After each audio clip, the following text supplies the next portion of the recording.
Good afternoon, everyone. Good afternoon. Welcome, everybody, to the DAS presentation for the MGAA members on legal expenses insurance and the FCA review. It's certainly a very hot topic. In only the last couple of weeks, the FCA has announced its provisional findings into the add-ons study, and only a week or so ago before responses are due. It's certainly very, very live, and it does affect us all.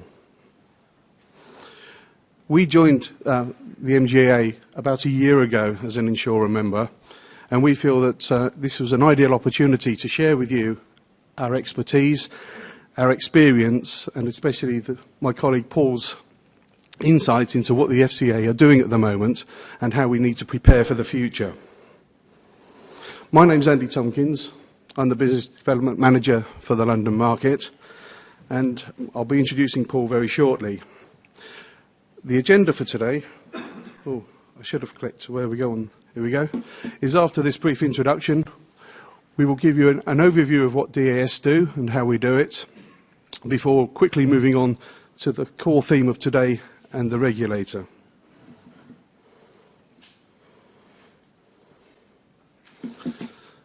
As Peter said, this is an educational talk today, so the learning objectives we have today are that by the end of this presentation you should be in a position to understand the significant regulatory changes that took place in 2013, understand the FCA's conduct risk approach to regulation, have a familiarity with the concept of behavioural economics, summarise the FCA's findings in the motor legal expenses thematic and the GI add-ons market reviews, and finally be familiar with the approach to customer understanding and customer value that may be required of your firms.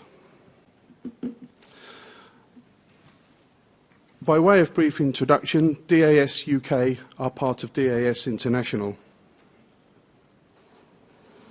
Although DAS UK has UK in its name, we are also responsible for operations in Canada and Ireland, and we have also recently expanded into the Norwegian market with home buyers cost insurance. DAS International is a Europe-wide group with head offices in Munich,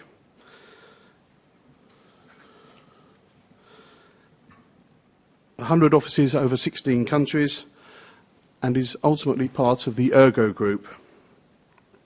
The Ergo Group's premium income in 2012 was some €18.5 billion, and Ergo are in turn part of the Munich Re Group, who need no introduction. DAS UK were formed in 1975, the earliest legal expense provider in the UK, and we are, it is important to emphasise, an insurer in our own right. Our premium income in 2013 was just under 200 million, and apart from our head office in Bristol, we have regional sales offices in London and Manchester. It is also of note that in 2013 we acquired a law firm which is now aptly named DAS Law. The classes of insurance in which DAS operates are 16, 17 and 18. Legal expense insurance and insured assistance form the majority of what we do, and our products are available either as a fully supported package, i.e. everything supplied, ready for you to take and bolt into what you want to do, or we can provide access on a capacity underwriting basis too. Whilst I don't propose to go through every line of products we have, the purpose of these two slides is to give a brief overview of the products and areas in which we are active. In short, anything commercial and anything personal lines, predominantly before the event insurance, but also after the event insurance and assistance products. After that brief introduction to the background of DAS, I'd like to introduce the real meat of the show today, my colleague Paul Eccleston. Real meat? Meat, yeah. As opposed to soya. Thanks. Thank you to you all. It's not very often they let compliance people out of the office, so thanks very much for giving me the light. Let me get the point of this presentation is to take you through what regulation is like now. Okay, for those of you who've faced off to the FCA, you know they're a very different beast than the FSA. And also to give you some idea of the kind of work we've been doing it, at least the first set of understanding, jointly with my colleagues from Grant Thornton, who are here in force, I know, guys. And thanks to them for helping us through the initial studies. 2014 is where we build on that. But all I can say to the Grant Thornton guys is you may recognise some of the slides, okay? But not this one, this is mine. And so, new regulator, 2013, things changed. Why did they change? Mostly because the Bank of England thought the FSA wasn't very good at prudential regulation. And you know what? They had quite a lot of evidence for that. I won't go into the horrible details, but actually, over time, it became apparent that the market meltdown and the singularity that was happening in that marketplace was beyond the realm of the FSA to manage independently. And indeed, they weren't even constructed in the right way in legality to be able to deal with some of the things. So this is directly in response to the market crisis that we had in 2013 and obviously before. So the Bank of England have taken over the systemic infrastructure. This is the kind of too big to fail kind of stuff that you want them to look at. And then they've got two ways of approaching regulation to the rest of the firms in the marketplace. Even though DAS, I've worked in some very large companies. DAS isn't a very large company. Even though we're really quite small, we fall into the middle class and have the luxury of being dual regulated because we're an insurer. So we have to answer the same questions twice. And the PRA, who look after us from a capital point of view and from a prudential point of view, and obviously the FCA, the Financial Conduct Authority, who look after us from a regulatory point of view. And then some smaller firms actually just get the FCA, so the FCA haven't lost all of their prudential regulation kind of things, but they do that just for the smaller firms. That split brought with it a whole raft of new powers, which you would have been forgiven for missing, but actually changed the landscape quite considerably. So there's a couple of words on there that the FCA powers were given that were really very important. I won't mention the PRA. That most of the rest of this talk is about the FCA. And at the time, they were given a new set of objectives. The most important one, I think, is the bottom one. What we're seeing right now, my goodness me, hasn't it been an interesting few months if you're a compliance officer? This is my career we're talking about, God bless them. It is the competition. They now have a whole raft of powers to do with competition and markets and the right to ask about pricing, wholesale pricing, differentials, etc., that they could never do before. And I think quite a lot of firms just missed that word, but actually it's changed their behaviour quite substantially. Regardless of the fact we now appear to be in a marketplace where people of the general public are trusted with their own pensions, but not to buy a 40 quid add-on, that whole marketplace regime is what we're faced with. Okay, these are the slides you might recognise, Mark. Basically, the new objectives mean a new focus on firms. And I'm particularly going to talk about us. I can personalise this, mostly because I know most about us. I don't know about you, but I suspect it's similar for you. And the FCA are now asking us particular questions about how DAS affects consumers and the market and competition. Part of their focus on us is undoubtedly that we've got a fairly large market share. Okay. So there are two ways of approaching a competition agenda. If you're a regulator, you can go and talk to all of the primary insurers who are out there in the marketplace, or you can go to the one or two suppliers who provide them with the products in the first place and then insist that they influence outwards.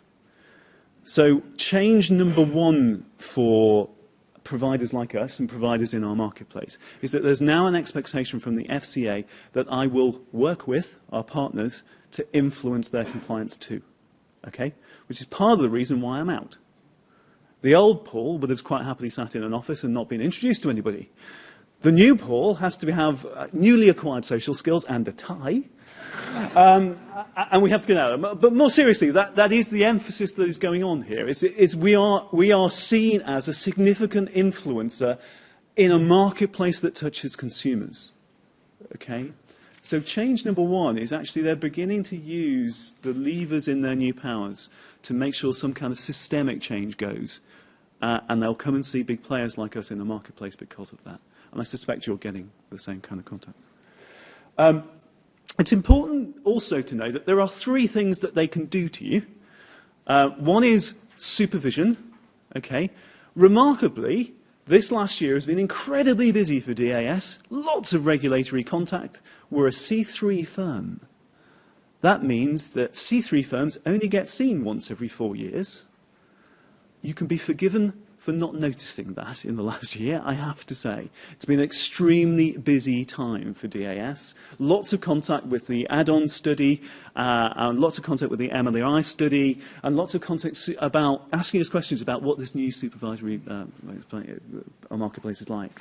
So they've got two parts. Supervision, which is our supervisory team. Institutionally, they are separated into separate teams inside the FCA. Occasionally, those two teams talk to one another. So the supervisory teams, the thematic reviews, and the policy to come from the policy side of their business. So the add-on study actually comes from a different side of the FCA than the thematic review. And it's important to know that because the add-on study has a different feel about it. And I'll come on to that, hopefully in a slightly entertaining way. The risks and policies and risk and research unit drive the rest of the studies, and then finally behind all of that is the politics, the legal and the regulatory environment that they live in. Okay? So quite a different regulator to the FSA. Okay? For those of you who missed it, there's a conduct risk agenda going on. The plan last year that they produced, now Mark told me that the new plan's out this morning. Because I was on a train, I missed it, but I'm sure it's a happy reading on the way home. But they unveiled the kind of conduct risk agenda last year in their previous plans. What is conduct risk? It's everything that you do that affects the poor person in the street. Okay? All of their work is now predicated on essentially protecting poor innocent consumers from people like us. Okay? Putting it too bluntly, they really don't trust us. And there's lots of reasons why they might do that, because the yellow bit is about psychology, and it really is about psychology. One thing I didn't put in my bio was that actually I'm a qualified psychologist. It's great. This new regulator uses psychology, so I can, it's like going back to college for me, it's fine. So the yellow bits are all about the way that human beings interact in the marketplace. Information asymmetries is a kind of posh way of saying we know all the information, they don't know anything. So we can exploit them, can't we? We can sell them things they don't understand. Fantastic. Really low loss ratios, they never claim, they don't even know they've got them. Fantastic, we can exploit that. Biases and heuristics, even when they know they've got the product, we can still tweak the little things that they do to get wrong. And of course we can do that. We can exploit human behavior because we really are that intelligent. We all know we've all got marketing departments who are really good at exploit. No, we're not. Inadequate financial capability. Most people don't understand numbers. They can't do the sums. And even if they could, they don't really have the massive amounts of money they have to have unless you give them their pensions. And then on the purple side, the kinds of things that are structured in our business, the way in which we do business, any conflicts of interest.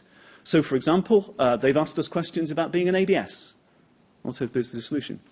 So we have a law firm, we have an insurer. Is there anything in that business model that could exploit the yellow bits? Okay, fairly reasonable questions to ask, actually. And then there's the red bit, which is all about market and economics. I won't talk too much about the red bit that's driving conduct risk, but that's what the driver of conduct risk is. That's what the agenda is. Okay. Behavioural economics. Okay. Fasten your seatbelts. There's psychology coming, people. Okay. Behavioural economics is based on a very old set of research by a guy called Daniel Kahneman. Daniel Kahneman was doing this basic research in behavioural economics when I was studying psychology. All those years ago. And let me just run through this. Bear with me on this. This all does make sense. Okay, it's about 5 minutes worth of stuff that might confuse you, but I'll bring it back. Okay, point number one to make. people are rubbish at avoiding biases. Okay, so there's a green cylinder, and there are two squares, A and B. A and B are clearly different colours. A's dark, B's light, only they're not. Now, you can stare at that all day, I know you can, and you still won't believe me. But that rectangle that's been placed on that thing is the same uniform colour. And you can see that square A and square B bleed into it. So they must be the same colour. Promise me, come with me on this, they are the same colour. So behavioural economics is extrapolating that kind of human bias into the way you buy stuff. Okay? Now, what one would like to believe, wouldn't one, because we're all quite well-educated and smart kind of people, that we are not biased at all. That we buy things in the marketplace completely logically. Of course, when I'm going out to buy something, I'm going to weigh up all the options. We don't behave like that, guys. I'm sorry. The general populace, indeed, does not behave like this. Let me do. This is one of the basic Kahneman pieces of research. So this is the Economist, selling an Economist. Let me get this right. So if you have this as an advert, you've got the first option is an economist.com subscription. This is the online version of the Economist. Okay, and in this one, it's $59 for an online for a year. Okay. Second option down is a print subscription only. So you don't get the online version, you just get the print one. And that's $125. That's a lot more expensive. And then the bottom one is both, yet again, for $125. So most people, when you present them with that advert, 84% of them go for the bottom one, both together. Some of them just go for the online one, and absolutely nobody goes for the just online version. Why would you? You're bundling it. Yeah? So you think, well, okay, if nobody's going for the mid option, we might as well remove it. Take it out. What happens if you do that? Most people, when you do that, just buy the paper version. Okay? You've switched the dynamic there somewhere. Now, I won't go into the kind of psychology behind why that happens. It's to do with bias and what you think you can get out of a marketplace, and actually the way you presented it, first of all, looked like a great deal, but if you took it out, it changes it. It's that behavioural economics which is at the basis of what the FCA are doing in our marketplace. This is the psychology research that they will be talking to you about. Okay? If you don't know this, and if you aren't familiar with this, you won't even be able to have a conversation with them. Okay? So the important thing about the modern compliance world is that they will come at this from a very specific viewpoint. And I don't know if any of you saw last week, they were very proud of the add-on study follow-on. Martin Wheatley gave a talk in Australia that says, the rise of behavioural economics at the FCA. The rise! God, I mean, how much emphasis are they putting on this? If you don't know it, get used to it, or at least get your compliance people to understand it, because this is the way they're going to deal with you. Okay. So they used in the add-on study, the MLEI study, and I'll come back to that. So what did they do? The reason they're banning opt-outs is one of the things is called framing, which is basically if you give people a way of doing a certain action, they'll go with the easiest flow that you have. So an opt-out sale in add-ons means that you have to actively take that cross out. In the MLEI study, what they said was if you did that, people were presented with these kinds of warning messages. It's basically, you're opting out of motor legal expenses insurance. People will die and you will become poor. Okay? Similarly, this one, it's almost that, isn't it? It's almost, could you not afford this? Seriously? It's a really serious threat to your entire being.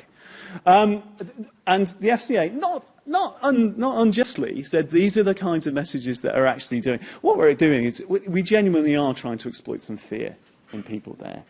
And remember, they're coming at this from a behavioural economics, let's protect people kind of view of the world. And that's what this is. Okay.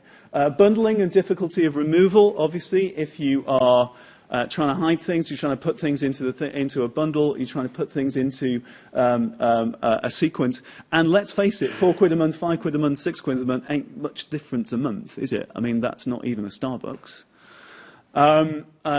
If you do that, it makes it difficult for people to opt out. Okay, so if you unbundle things again, and on one of the things it says actually deselecting the bundle took 5 steps, 5 clicks through. Okay, and remember these are the findings from the Motor Legal Expenses Assurance, which was about June last year.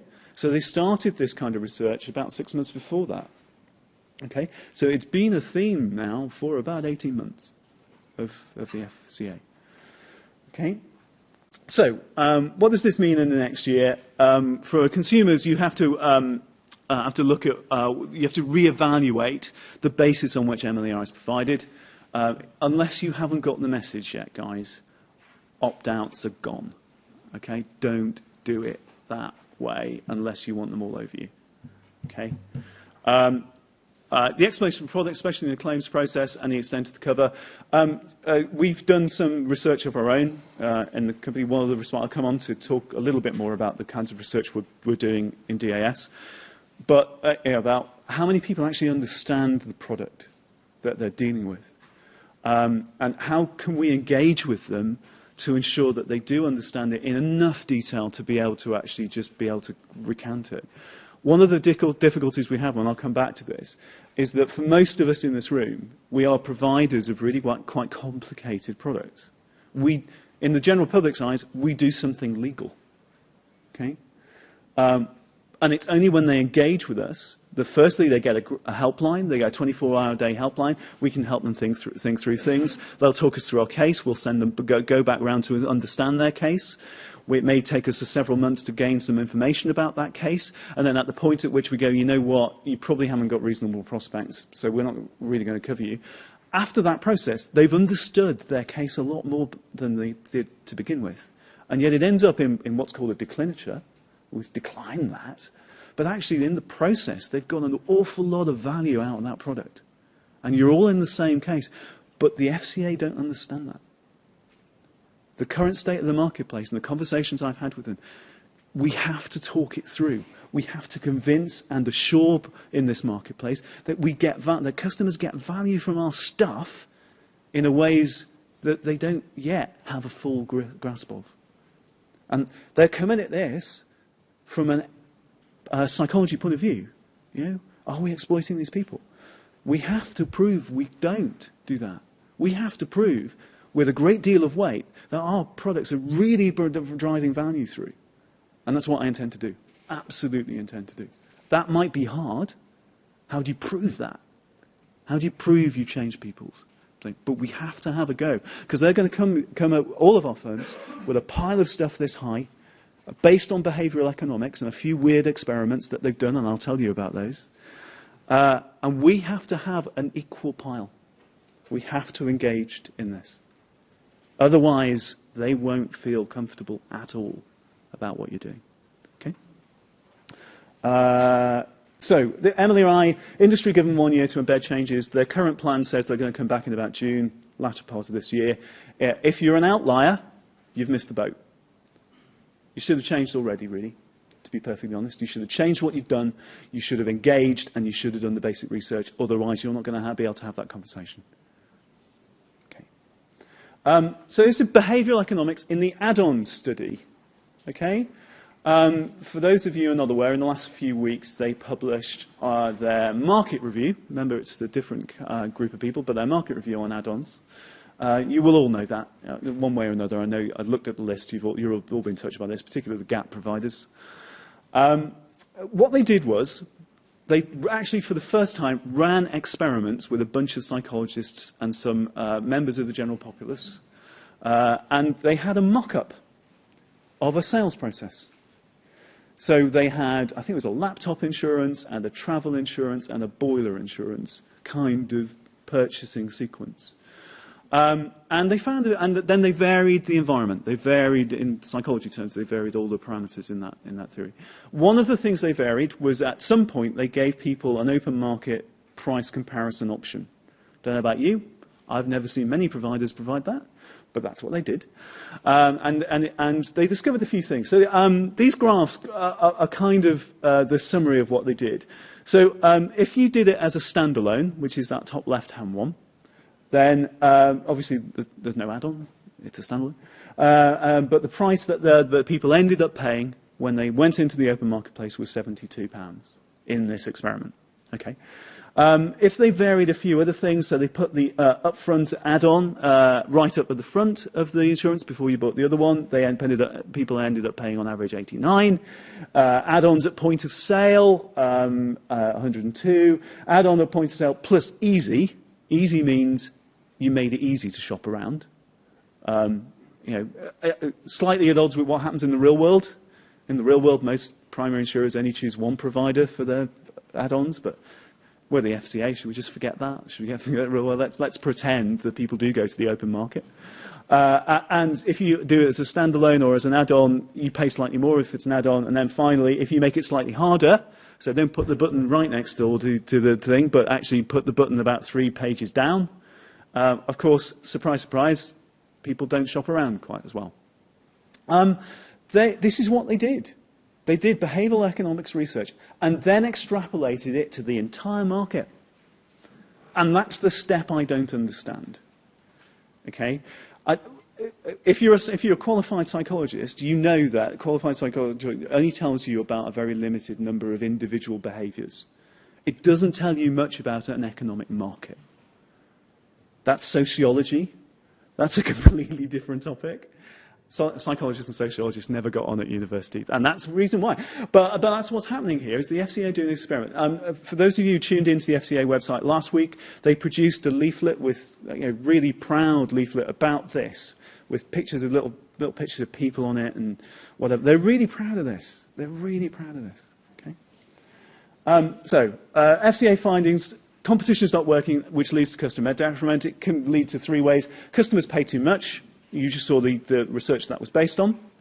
Customers don't buy at all, so they're too frightened. They'll go away. They won't buy anything at all, which, again, is detrimental because they might need it. And then consumers buy the wrong thing. Perhaps they'll buy a cover that they were already covered for. Nothing too surprising in their findings, but the way in which they reached it, very different. Okay. And these are the final findings. Most of you will know this, having read the add-on study. I've added an extra one about customer value. The FCA intend to put pressure on firms to improve product value across the marketplace on an add-on and standalone basis. And then the other 4 are the proposed remedies. These are the things we've been given 4 weeks to respond to. In fact, the time's ticking away. It's less than a week now, 8th of April. For those of you who are gap insurers, I'm really sorry. I was in the room when they were presenting back on this. They think they really do have a case for going after gap insurance. For those of you who don't know, what they're proposing is you don't buy this product at the point of sale when you're buying your car, but you're given a few days kind of deferred opt-in, is what they call it, to think about it. And they are really fervent about this. They are suggesting, if they try and accelerate this through all of the legalities, that this ban will come in at the end of the year. I think I used the word ban there. That, obviously, I didn't mean to use the word ban. It's deferred opt-in, of course it is. The opt-out ban, it will be, again, across all of the relationship. Now, we have... In fact, there are a number of DS people who have been chipping into our response that we will put in the next few days to the FCA on this. But one of the issues I have with this is that they're comparing products across a marketplace that I don't think can be compared. A gap insurance is not the same as travel insurance, it's not the same as motor legal expenses insurance, and it's not the same as boiler insurance. And that's a problem, I think.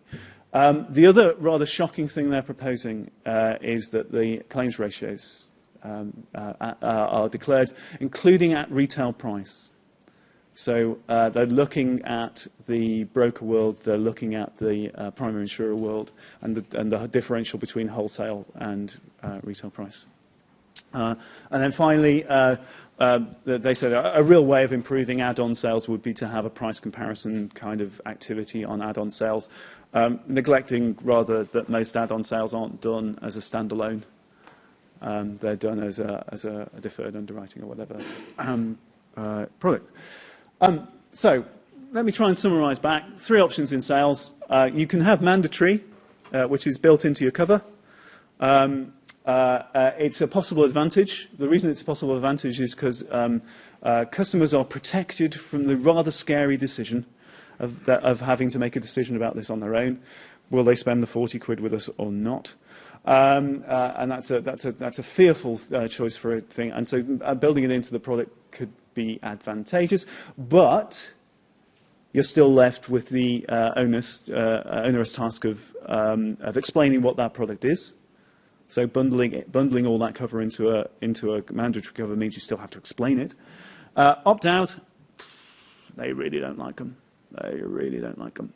I think some suppliers are going to try and argue that under some circumstances opt-outs are valuable. Best of luck. And opt-in, obviously that's something which could be preferable for them under some circumstances. The one common theme here is you have to convince them that you've done enough prior research on the way this works in the marketplace to overcome that psychology. Okay? Just think about that. Every time you think you might have to make a significant change like this, the best thing to do is to go in armed with customer research. Okay. And customer value considerations. I won't do this. You go into this too much. But one of the issues that we have in DAS is what does customer value mean in our marketplace?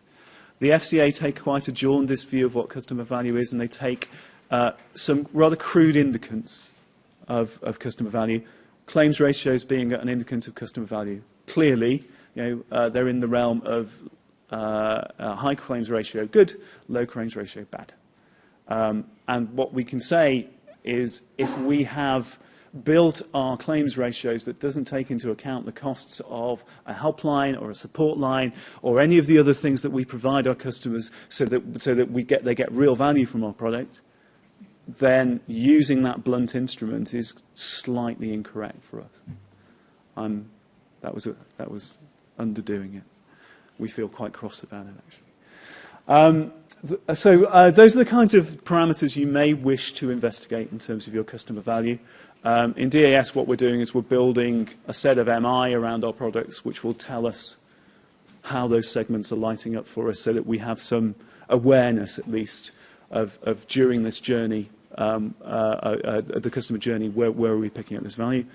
And the reason that they've spoken to us a lot is they see us as strategically important in the UK marketplace. Again, it's back to this, why chase around all of the major suppliers when actually, if there's somebody at the core of this that can influence an awful lot of customers, and we can, then they'll come and find us. Okay, so that's why we are. And they see us as a key player. So, as you can imagine, we've spoken to them a lot in the past few years. Okay, too dense for you to read. I'll try and summarise what we've been doing. We've been working with a lot of our major partners to understand how we can make some interventions into the customer cycle to improve understanding of our customers' understanding of the product. And we are continuing to do that. We're going to mix real customer research with focus groups, with mystery shopping, with interviews, with questionnaires, just kind of mix it up a bit, get a real picture throughout the whole of the cycle, including at claims time to see if they understood when they claimed what the product was, and share that with our partners. Okay?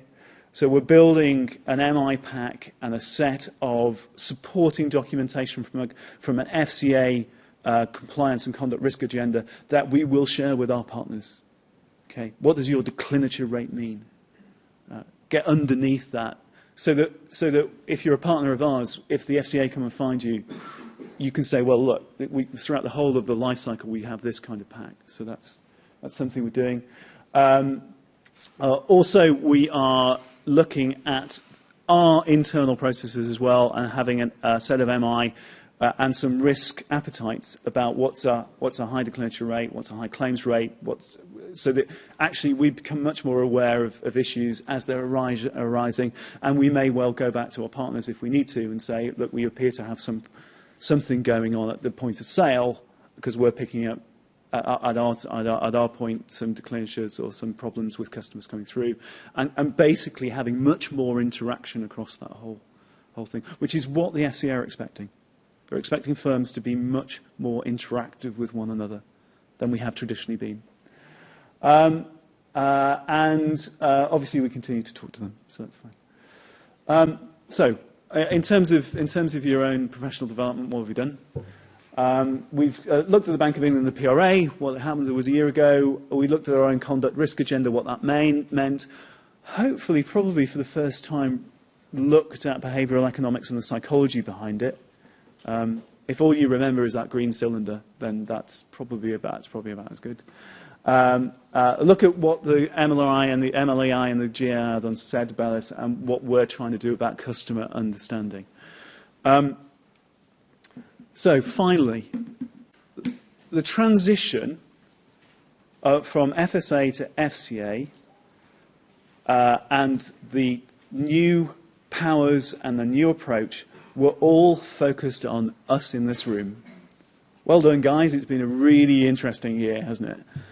The add-on study and the MLEI use the techniques that they will then go on in their plan for 2014 and beyond to use on everybody else. But essentially, we were the guinea pigs for these new powers. The reason DAS are putting so much effort into this is, firstly, we've had a lot of FCA contact, but actually, we are in a position to change this.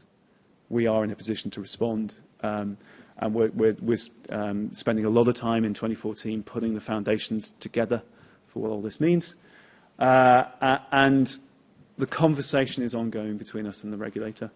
But absolutely certainly, I have to be at the table down in Canary Wharf, having understood their arguments, having understood where they're coming from, and having put a lot of work into our position in this marketplace. Otherwise, they're not going to believe us. Pleasure. Well, thank you very much indeed, Paul. This isn't the first time I've heard Paul speak on this subject, and each time it moves on with great speed, greater content and greater insight. Thank you very much indeed. One of the reasons I particularly enjoy working in the legal expense industry is that nothing stays the same for long. If it isn't legislation that changes our policies and the ways in which we have to deliver them, the regulator really has up the ante, hasn't it, Paul? Oh, absolutely. Before we move on to questions, I'd just like to take a very brief opportunity to share with you some of the things that we already do with MGAA members. It's nice to see a few friendly client faces in the room, in with the competitors, which is nice to see. And the product lines that the MGAs tend to buy from us are commercial legal protection, including property owners, and some personal lines stuff, particularly in the high net worth sector. Paul and his colleagues in Bristol will be pleased to hear that the methods of sale that our business partners in the MGAA market use are either embedded on a mandatory basis or truly opt-in. That was a close one. So long may that continue. To summarise, what DAS wants to help our business partners and our industry do, because at the end of the day, we welcome the fact that competitors are here, because it shouldn't be a one supplier industry. We're all in it together, and we all want to make it last for as long as possible. But whatever we do and do between us, it must be robust and sustainable. And as Paul has emphasised quite eloquently, it's got to be compliant. So thank you very much indeed for your time today, and we look forward to your questions. Thanks, Andy. Thank you for that, guys. Any questions from the floor? Or shall I throw... Ah, yes. Can you project your voice? Ah, we've got a microphone. Nick Graham, Strategic Insurance. Can you explain the work that you've now been doing as a result of the new regulator when talking about the cascading risk transfer element of working through a chain to the ultimate consumer? Yeah, I can talk a little bit. Obviously, some of our primary insurers that we work through have been under the same pressures. You know, they've been having the same conversations. And the emphasis has very definitely been, how do you intervene in that sales process to prove that you have improved the customer experience of your products? Okay, so that's actually quite a difficult thing to do when you're quite right, you have this cascaded set of suppliers. So what we've been doing is working both forwardly with our partners, but also further down the chain with the suppliers for assistance and home care, to make sure that at the front end, at the point of sale, we've reviewed literature, but I've worked in the compliance industry long enough to know that disclosure doesn't work. Sorry if that's a shock, but it doesn't. You could have the easiest to read literature in the entire planet in a sealed envelope in somebody's bin. So how do you creatively go about engaging with clients so that they know what they've got, know what they can claim for, know the major exclusions? So with some of the partners, we've, for example, I won't name who they are, but we've been writing individual letters to clients who purchased the product about within 2 weeks. We've been experimenting with the wording in those experiments. I'll just shout, that's horrid. So we didn't just do one variant of the letter, we did about 3 or 4. And it's psychology. So how do you phrase stuff? Where do you put the words? Do you put big scary letters? You know, play with that, and then measure the impact of that on those clients. So it really is engaged with partners. So we've done that. We at the kind of the other end of the chain, other end of the supply chain, we've been working with suppliers to produce MI about the claims rates and the closure rates and the complaints rates on various products in that marketplace. And we absolutely are having open conversations with those suppliers in ways we never used to. So compliance to compliance conversations, customer service to customer service, etc. And it's the way that the FCA are expecting us to have that conversation.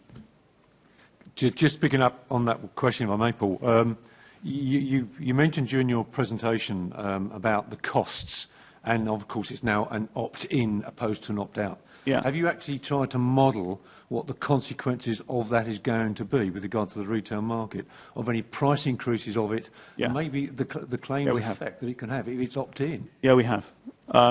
Obviously, you know, we have underwriters who are worried about this kind of thing, and they definitely come down and see me. We have modelled the effect of all sorts of extreme events on those. I'm really not going to use that.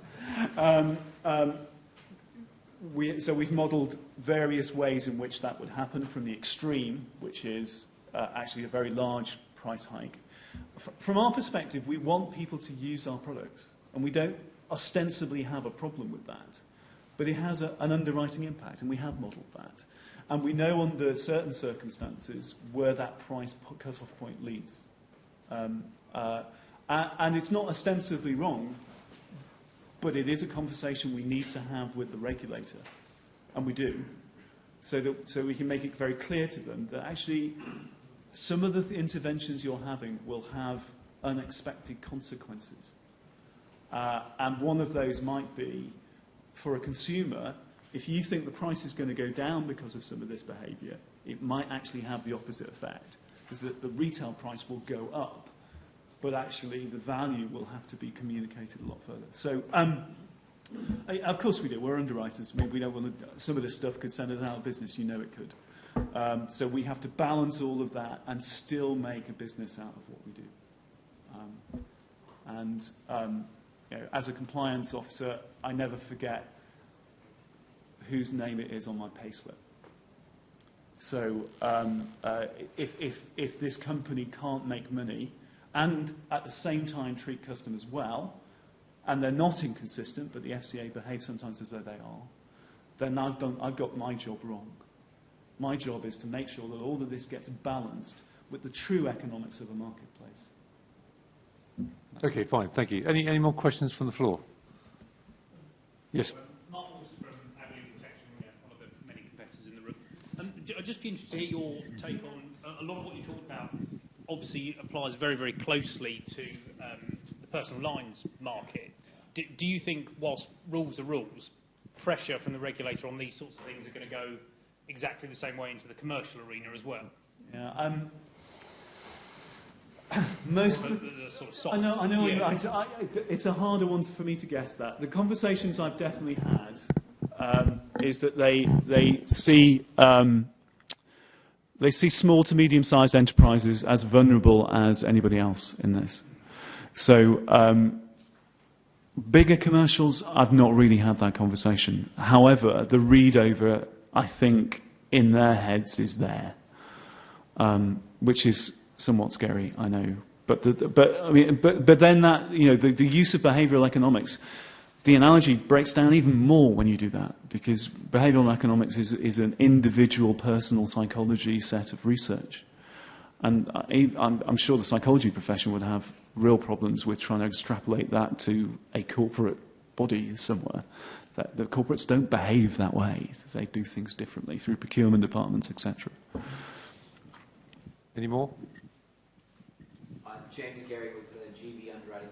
Paul, you mentioned very briefly the regulator's concern over ultimate loss ratios within products. Do you want to speak a bit more about that? Because while there's a lot of other things surrounding it, I think you'd agree that one of their principal concerns is that if the loss ratio is extremely low, we don't like the product. That's true. From a regulatory standpoint. Absolutely true. So do you want to just address that? I know there's bits that don't include loss ratio, but I think it's unavoidable that that's an issue. It is an issue. What they're looking for, it was one of the things on the circle that I didn't really go through, which was what they're looking for is products with very low loss ratios where people actually aren't claiming at all or were making huge profits on it. And I think that's fair. You know, unless that product represents a whole bunch of other values to that customer. So regardless of the fact it's an insured product, but it comes with it. What comes with it is a real supportive package of advice or helplines or some of the other things that we do in our marketplace. We can justify the value in that way. Actually, it may well be that their concept of claim in a loss ratio is not the way they interact with our products. So is the use of a 24-hour-a-day helpline, legal helpline, to establish understanding of your case and eventual resolution in your own head, even though you know you won't win that case, which is what happens in a lot of our products, is that a claim? Do people count that as a claim? If you count that as a claim, what happens to your loss ratio? So I think it's a richer old argument we need to have with them about loss ratios and some of the other crude mechanisms they're using to do this. And I love to have that conversation because essentially it's describing why our products are valuable in the world to a regulator that maybe doesn't have as rich an understanding of that value than we do. So, but you know, they are nervous about that kind of thing, and you're right to worry about it. Thank you. Any more questions? Okay, let's bring this session to a close. Again, I'd like to thank my colleagues Paul and Andy for an excellent presentation and a very informative one. Paul, thank you very much indeed for that. Again, yes, please.